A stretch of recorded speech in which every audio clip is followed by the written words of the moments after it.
a small but beautifully kept home in a bustling African town. Mr. and Mrs. Adebanjo are seated at the dining table with their 15-year-old daughter, Ifeomy, who is preparing to leave for her first term at a prestigious boarding school.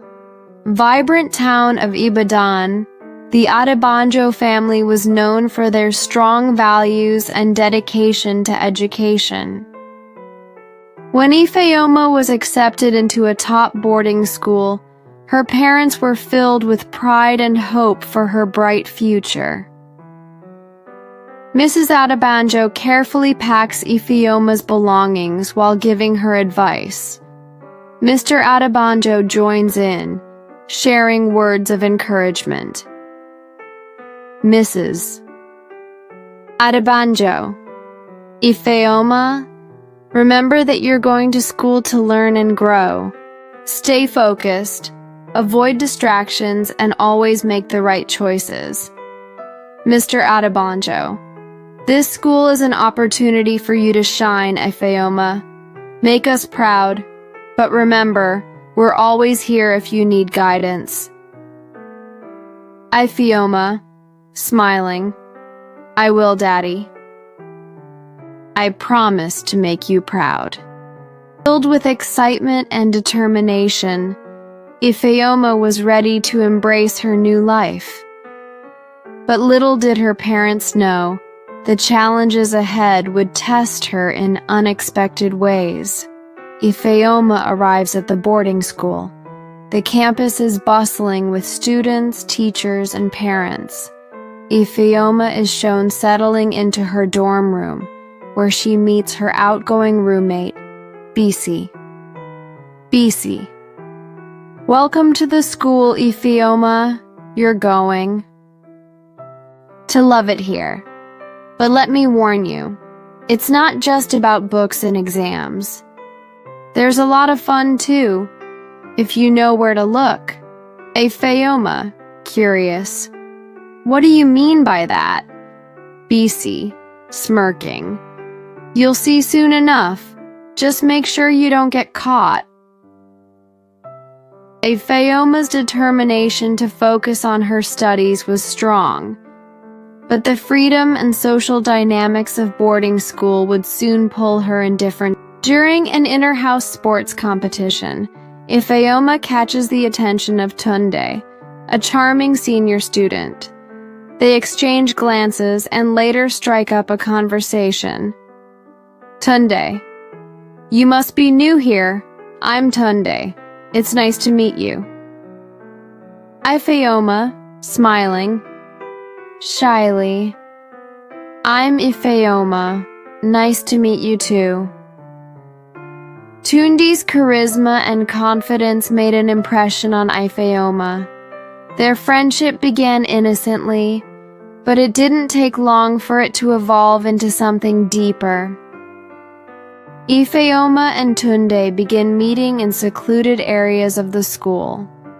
Their interactions start with friendly chats, but quickly escalate to holding hands, hugs, and private moments away from the watchful eyes of teachers and students. Ifeomy. Tunde, do you think this is wrong? What if someone sees us? Tunde. Relax, Ifeomy. Everyone has a special friend here. Just trust me. Unaware of the consequences, Ifeomy allowed herself to be drawn into a relationship that went against the school's rules and her parents' values. A teacher notices Ifeomy and Tunde talking in a corner after prep time and pulls Ifeomy aside. Teacher, Ifeomy, you're here to study, not to get distracted by boys. Focus on your goals, or you'll regret it. The teacher's warning fell on deaf ears. Ifeomy, swept up in her feelings for Tunde, continued their secret meetings, convinced that no one would notice. One evening during a routine dormitory inspection, the house mistress notices Ifeomy is missing. She searches the campus and finds her with Tunde in a secluded area, sitting close and whispering to each other. House mistress, angrily, Ifeomy, Tunde, what is the meaning of this? You know the rules. Ifeomy and Tunde looking shocked and guilty as the house mistress escorts them to the principal's office. The discovery of Ifeomy's actions shocked the school community. Her once bright future now hung in the balance. Mr. and Mrs. Adebanjo arrive at the school the next morning.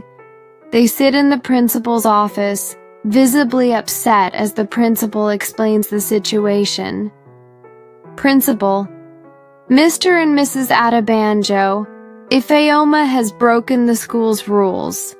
While we won't expel her, she will face serious consequences, including a warning letter in her record. Mr. Adebanjo, angrily, Ifeomy, how could you? After all the sacrifices we've made for your education. Ifeomy, tearfully, I'm sorry, Daddy. I didn't mean for this to happen. Mrs. Adebanjo, Ifeomy, you've disappointed us. But more than that, you've let yourself down. The Adebanjos were heartbroken, realizing their daughter had been led astray despite their efforts to guide her. The family visits their village elder, Mama Afunsatan, to seek advice on how to handle the situation. Mama Afunsatan, children are like rivers. They follow the path they are given. If you don't guide them properly, they will carve their own, sometimes destructive paths. This is not just Ifeomy's mistake, but a call for you to be more involved in her life. Mr. Adebanjo, what should we do, Mama? We don't want her to lose her way. Mama Afunsatan, teach her through love and discipline. Remind her of her values, but also show her the consequences of poor choices. She is young. She can still change. Back at home, the Adebanjos have a heartfelt conversation with Ifeomy, setting clear boundaries and making a commitment to support her better. Mr. Adebanjo, Ifeomy, we're not just upset because of what you did. We're upset because we failed to guide you properly. From now on, things will change. Mrs. Adebanjo, we'll be more involved in your life, but you must also promise to focus on what truly matters, your education and your future. Ifeomy, tearfully, I promise, Mama, Papa. I'll do better. Months later, Ifeomy is shown excelling in her studies and becoming a mentor for younger students. She also participates in a school debate, winning first place. Ifeomy, addressing younger students. I learned the hard way that every choice has consequences. But with the support of my family, I've learned to make better decisions. Remember, your future is worth more than any fleeting moment. Ifeomy's transformation was a testament to the power of love, discipline, and second chances. The Adebanjos, now more united than ever, learned the importance of constant guidance in parenting. The Adebanjo family is shown enjoying a meal together, laughing and bonding. This story serves as a powerful reminder that parenting is about more than providing for your children. It's about being present, listening, and guiding them through life's challenges. Every child needs a parent who leads with love and wisdom. Parenting is about presence, guidance, and love. Subscribe African Tales by SB for more inspiring African folk tales and lessons.